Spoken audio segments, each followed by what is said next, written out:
We are live. We are live. Me and my guy B. Lou, one of the senior executives here at LC Financial Group. We're coming to you guys live every single Wednesday at 12 at Thursday.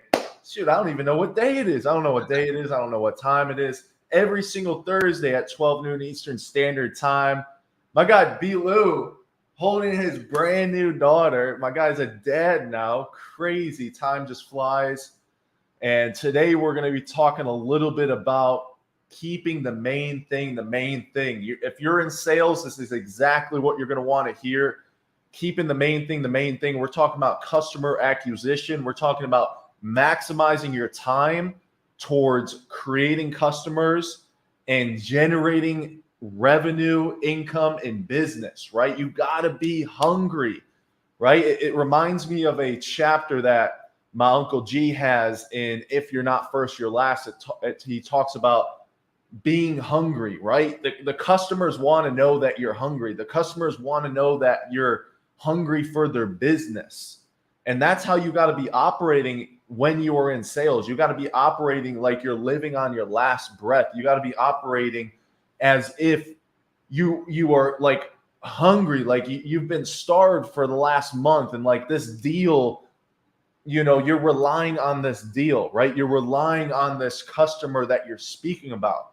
So we're talking about keeping the main thing the main thing. B. Lou, good to see you on the call. Appreciate you jumping on, even though the circumstances, right? Doing whatever it takes. I love it. That's it, man. I appreciate you having me on.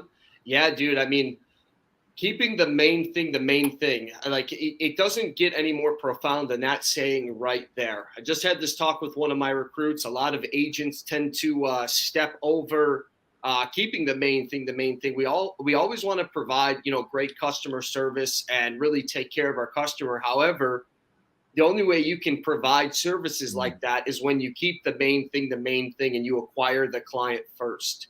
Acquire the client and then face any challenges that come after that. Us as agents, us as salespeople get in our own way because we try to provide the customer service first. And it ends up giving the client too much to think about. Like here in sales, when we're talking about Medicare, when you give the client too many options of what's best for them, then they're more confused than before they talk to you. And not that it's a bad thing, but you got to make sure that you're acquiring the client before you try to go above and beyond for the client. Like customer acquisition is what's really going to allow you to have the freedom, financial freedom to service your clients the proper way. And yeah, makes complete sense.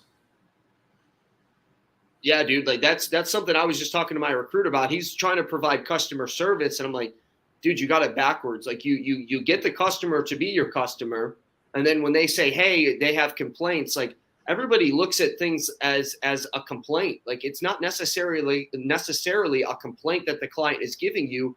It's a reactionary defense response. It's an objection that potentially could lead to further driving the sale home on why they chose you. And a lot of agents and a lot of people mistake complaints or calls as complaints because that's just what they're misclassified as. Like I always view it as an opportunity to one, get to know my client better, two, to push another product or resell the product that I have already pushed and why they made the right decision. Absolutely. Yeah. Customer acquisition always goes and always precedes customer service, right? As you were saying, many people get it switched around. Many people think that, oh, I got to service a client. Oh, I got to, answer, all their questions, even if it's not relevant to actually getting the sale, right? So keeping the main thing is we're just talking about acquiring the customer. And then once you acquire the customer, then you service them. But as you are acquiring the customer, you're still servicing them throughout that point, right? Customer service is before, during, and after the sale. Like it doesn't stop. So, man, like what degree do you go to? And like this is like as being a salesperson, like what degree do you go to of actually servicing the customer during the call, right? You got to think of it in terms of that, right? Me personally, if it's not leading me towards the sale, if it's not something that is moving me towards the acquisition of the customer, and it's kind of just like a question that doesn't even pertain to what you guys are speaking about in the sales process, then I would just handle it later, right? Because a lot of times clients, when you're speaking to clients, they're going to try to divert you into like different directions, right? So it's the theory of like keeping things moving forward, right? That straight line persuasion, as a lot of people know what Jordan Belfort is, like continue to move the client forward towards a direction of where you want to go. And that's providing them service and making them a customer of yours, right? And you got to think of it this way. If you don't actually acquire the client, then you are doing a disservice, right? If you don't actually acquire that client, you are doing the client a disservice, right? Always know that you don't provide a service until you close the deal. Always know that, right? There's like 20 rules of closing that I learned from GC, and that's one of the main ones, is that like, hey, if you don't acquire the customer, you are not servicing them, right? That is a disservice, because you should be able to provide them any type of service and be able to make them your customer. So, man, a lot of times people, they get diverted, right? They let the client divert them into different directions, right? And sometimes they're answering questions that have no reality of like where you guys are moving in the close, right? It doesn't even make sense. Like, and that's the thing that we're focusing on here as a salesperson, as someone that's in the insurance industry like we are. It's like, man, just keep the main thing, continue to move that customer in the right direction of closing the deal, providing them a service. And that's it. Right? So, man, it's very important, like you were speaking about. Yeah, absolutely. A lot of people get it backwards. They try to service them before they acquire them, and then they never acquire them, and the time is wasted. And it just goes to show you that your efforts, especially time blocking your day and making sure, like if it's a customer service call that someone's calling in for, you got to time block your day to make sure that you're setting your set hours for acquisitions to actually go out and get the clients. And then you're setting your time for, maybe it's after business hours, to go back through and service the clients that have already been sold.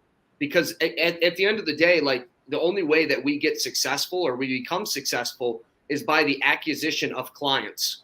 And like just when you were selling Final Expense, like if you sold 50 of them and then you stopped and you just serviced those 50 of them, you wouldn't have the book of business you have today.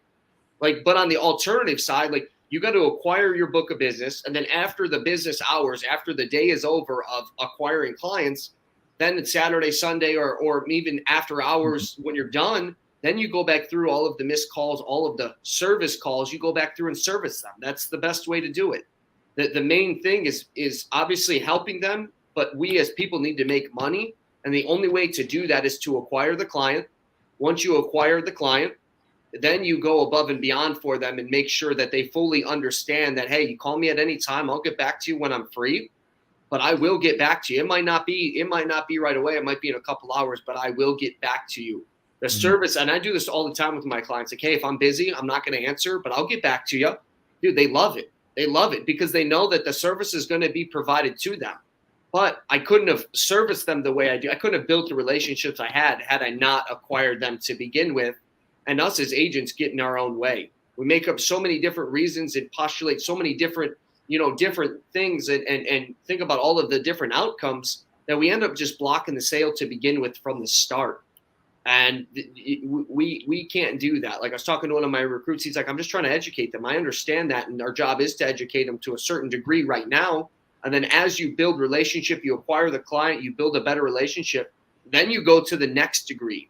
And then you go to the next degree. And then 5 years down the line, you're all the way at the highest degree of properly servicing them, educating them, and making sure that they know that not only one are there that you're their agent, but two, that they are in the best possible situation. They are in the best possible hands, when it comes to the insurance space. Yep.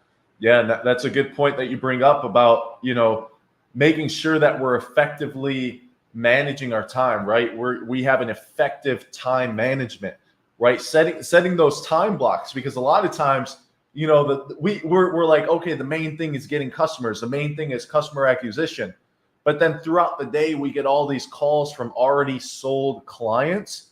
And then our main thing of focus gets diverted into, oh, I got to call back these clients that actually called me, right? You have all these potential voicemails. You have all these clients that are calling you like, no, like, hey, set some time maybe before the day starts between like 8 a.m. to 9 a.m.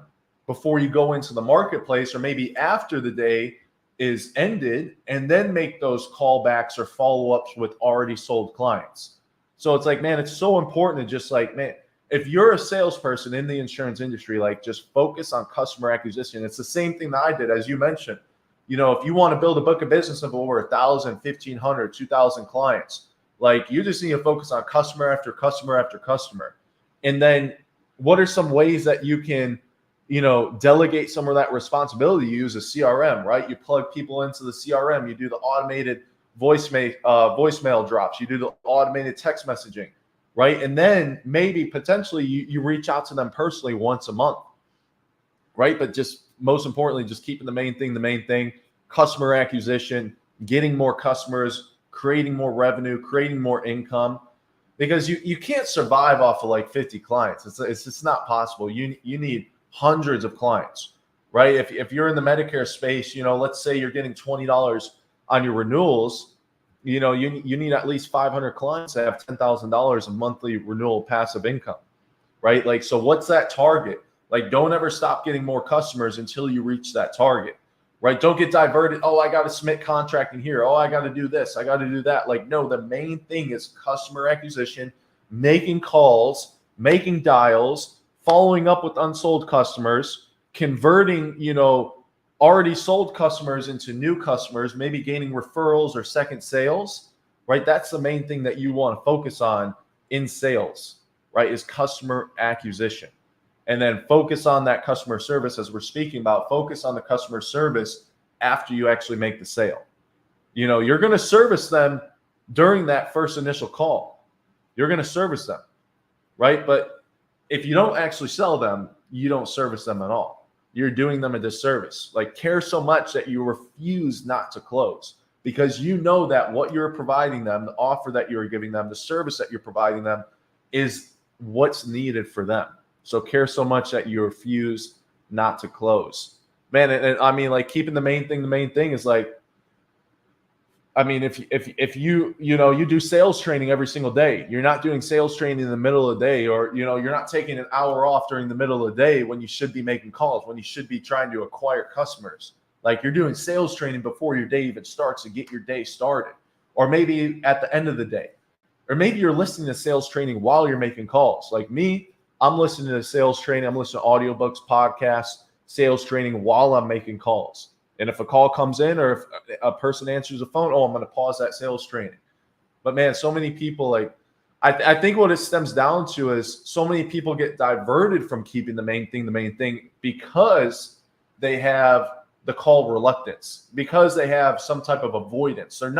They have a lack of what we call confront. They have a lack of confront on what they actually need to do, right? They're running away from it. They're fleeing from it. They're retreating, right? It's essentially, it's a level of retreat. If they're not making calls, if they're not continually calling back clients that said not to call them back, that said they weren't interested, they said they already got it taken care of, right? So it's a lack of confront to a degree when you ever see individuals that are in sales that they are doing something other than making calls. They're doing something other than following up with clients. It's a total lack of confront. And us as sales managers and executives of people that we have a team, you know, we got to make sure that our people are just continually making calls. We're watching over them. Like you said, like, you know, it's our job. It's our duty to work for our people that are under us, right? That's our job. We work for them. They don't work for us. So, you know, ultimately just keeping the main thing. Man, I love it. I love it. Look at that view, man. That's beautiful. Yeah, I just realized my camera wasn't on the right lens. Yeah. This is what you guys should have been seeing the whole time. So my apologies. My little baby Ren. Whew. Welcome to LC Financial Group, girl. Beautiful. Lessons 101. Keep the main thing, right? That's it. No, seriously, like it all stems to discipline. Like discipline. And I still am. Like when I'm acquiring clients, nothing else is coming in the way of that. It's all just acquiring clients. And then whether it's the Saturday or at the end of the day, I'm following up with them, whatever questions they have, whatever objections, complaints they have. I love it. Like, and the calls that should be made first, the ones that we don't want to make are the ones that we need to make right away. And that goes back to time blocking. That goes back to customer acquisition, because you acquire a client. Now you need to handle them in the proper way. And I feel like there's a couple different degrees of servicing someone. Like you can answer questions and then you can go above and beyond. Like I have a client, like instead of telling her, hey, find a doctor, call Humana, find a doctor, I'm finding doctors and I'm mailing her paper copies of the doctors that's in her area. Like I take service to a whole nother degree, but I had to acquire her first. And she knows that and she appreciates that. And I time block my day. So if I'm on transfers or if I'm calling or if I'm whatever it might be, I'm making sure my time is used efficiently. So that way I can not only acquire the clients, but maintain and keep them, because that's the name of the game in the long run. Mm-hmm. Building your book of business, building residual income, building a solid foundation to where you can start helping other people do the same thing. Yep. And again, that goes back to acquisition. Not only am I acquiring clients, but I'm acquiring recruits too. So but by understanding this very simple concept, keep the main thing, it's going to project you into a whole nother realm of success. Like it's a very simple process, but it's very, very, very overcomplicated by a lot of people because they try to do everything all at the same time. Like one of my recruits is trying to handle service calls during the day. I'm like, bro, just call them at the end. I don't care how many voicemails somebody leaves me. I'm calling them at the end. Hey, I was busy. I'm sorry. Yep. I'm here now. What can we do? Yep. And that's what's going to take you further, because now you're establishing dominance in the relationship as well with your clients that, hey, I have a business to run. And they know that. So when they call you 4 times and you don't answer, and even if it's back to back and you don't answer, and then you get back to him. Like I have a client that it happens quite often. He calls me 3 or 4 times in a row, like 7 a.m. I don't answer, but I get back to him. He's like, yeah, I knew you'd get back to me. I just wanted to make sure you didn't forget. I'm like, yeah, no worries, dude. No worries. But they understand that we as people need to make money and have a business to run. So when you acquire them and you treat them right, they will be your clients forever. Like I know these 2 clients are not going anywhere. I don't care who calls them. I don't care what's offered to them. They're going to call me and they're not going anywhere. Yep. A lot of people overlook those key steps and overlook time blocking because they're like, oh, shoot, I got to do it now. I got to do it now. I got to do it now. No, you got to do it when the time is right, because there's a time and a place for everything. Mm-hmm. And if you're not taking advantage, it's kind of like trading. Trading has a start time and an end time, and you got to be trading the whole time or you're going to miss out. It's the same thing with insurance. It's the same thing with other aspects of life. You got to time block your day. You got to make sure you're utilizing the time 9 to 6, whether it's 9 to 6, 9 to 5, 9 to 3, whatever your time blocking is for acquiring clients. And you really got to dive all in on just that topic, just that. No scrolling, no taking breaks, no thinking about anything else. You should be saying to yourself, how do I get the next person, the next one, the next one, the next one, the next one. Grant Cardone says it all the time, the rule of one or the power of one. The next one more. Just one more, just one more, just one more, just one more. And that all plays into acquiring the client, because the more that you repeat this, the better off your results are going to be, the bigger your book of business is going to be. It's ultimately going to allow you to step away from working in the business to working on the business, recruiting people, developing people, and helping others gain the same success you have. Yep. Yeah, man. Talking about the main thing, like, something that came to the top of my head as you were speaking is like repeating the successful actions, right? Many people, and we see this all the time. We see it even within our organization. Many individuals, they start to win, they start to get some momentum, and then they're like, oh, let me start doing this or let me start doing that. Instead of just repeating the successful actions, repeating what's been working, right? And that's it's a very simple thing to do. But us as human beings, we get bored with doing the same thing over and over again, right? We want to do like a different thing. We want to keep things fun. We want to keep things like energetic, right? But when it comes down to business, when you are seeing success and something is working, all you need to do is repeat those successful actions, right? Repeat those successful actions. It's like, it's like, okay, I make 200 calls in a day and I got 4 closes. Okay, I'm just going to continue to repeat that. Even though it might seem a little bit mundane, it might seem a little bit of like, oh, I'm just turning my wheels. But if it's working, it's working. Like, why change anything up? There's no need to change anything up. And that's also another concept of like keeping the main thing is like repeat the successful actions. And also, if you're winning, it's not like, oh, I can take a break now, because I see this also a lot of time. I'm sure you see it too, B-Lou, is like, an agent closes a deal or the salesperson closes a deal and they're like, oh, great. They're patting themselves on the back. They're taking 10-minute break, 15-minute break. They're scrolling on their phone now. Maybe they're going to get some food, taking an hour lunch break, whatever. They're doing all these unnecessary things when they really should just be repeating the successful actions and continuing to like dive even deeper, because once you get a success, another success is right on the other side. It should invigorate you. It should make you even more hungry. Like, man, when I was in the field, when I was doing final expense back in the day for my first 4 years of my career, when I got a sale, I'm like, man, where's the next one? Like you were saying, where is the next deal? Right. And that's keeping the main thing. The main thing is like, man, like staying hungry, repeating those successful actions, and just focusing on customer acquisition. And then you'll get to a point where you have 1,000 clients, you have 1,500 clients on your book of business. You got this renewal income that's coming in every single month. Now you can slowly step away from working in the business. You can work on the business. You can help other people do the same thing that you did. And that's what we're helping people with here within our organization, is not just helping them create that personal income and be a personal producer, but also how to transition to being a business owner, how to transition to being a leader, right? A leader of a group or a leader of a team, right? And it's so huge, so key, so keeping the main thing, it's like discipline. You mentioned it earlier, staying disciplined, staying consistent. Things might seem to get boring. Things might seem to get mundane. You go to the gym every single day. You might do the same exercises. Like me personally, I got a regimen that I've been doing for the past month in the gym, and it's the same exercises with each body part, like the chest, back, legs, biceps, triceps. It's all the same things, like the same exercises. But like, if it's freaking working, I'm going to continue to do it. I'm going to continue to keep repeating those successful actions.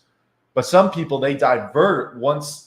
It's like, why would you do that? Like, you see the wins coming in, you see the success coming in. Why would you divert to a different direction? It just doesn't make sense, right? So that's where us as leaders, we have to hone into our people and hold them accountable to keeping the main thing. And if you don't have a leader above you that's doing that, find an accountability partner. Find someone that maybe a friend, maybe your spouse, right? Maybe a family member, whoever it might be, that can hold accountable, that's going to check in on you every single day, or maybe every couple times a week. They're going to be like, hey, how's everything going? How are sales going? How's the business going? Whatever it might be, right? So, man, it's just keeping the main thing.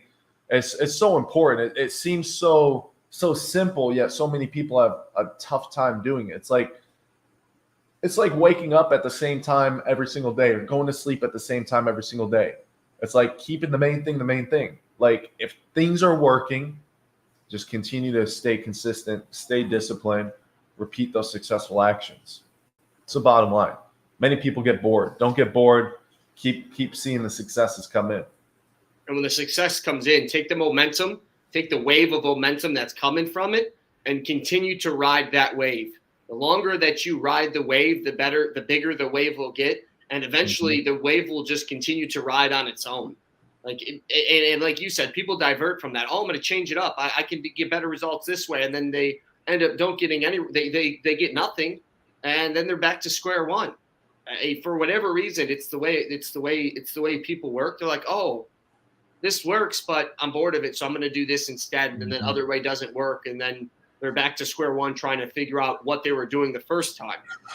Yep. And they lose all momentum. They kill their self-esteem. They kill their confidence. And now you're starting, even if you knew what actions you were doing, your confidence isn't where it should be. So now you're back to square one, and you're getting upset because the results aren't coming in how they once were. So people need to realize that, understand that, and just, dude, keep the main thing the main thing. I know we've said it probably 1,000 times on this 30-minute call, but it's what's important. It's just keeping it very, very simple. Simple is more. More is, or less is more. That's what I mean to say. Less is more. It always has been, and it always will be. Yep. Man, that's a good one that you bring up. Less is more, more is less. Like, it gets to a point where you're able to handle more tasks and more activities, but it's like why do it, right? You are figuring out what's working. You're getting success with it. Don't add more to the plate until you actually can handle it, until you actually can do it, right? You want to add more to the plate than you can handle, but at first you want to find what works, continue to repeat those successful actions, and just keep doing it. So, man, I appreciate you jumping on, B-Lou, talking about keeping the main thing the main thing. Look at what you're doing, keeping the main thing the main thing. Have your daughter, Ren, in your hands, beautiful daughter of yours, and man, we're just shooting a show, sharing some value to these people every single week. Absolutely. I appreciate having me on. Yeah, dude, just again, back to keeping the main thing the main thing. Like, we as people need to do what's right. For myself, my significant other went back to work, so here she is. Say hi one more time. And I appreciate you having me on. Next week will be something new, something exciting. Hope everyone has gained some valuable tips and tricks from this call, or gained some knowledge. But yeah, dude, I appreciate you having me on.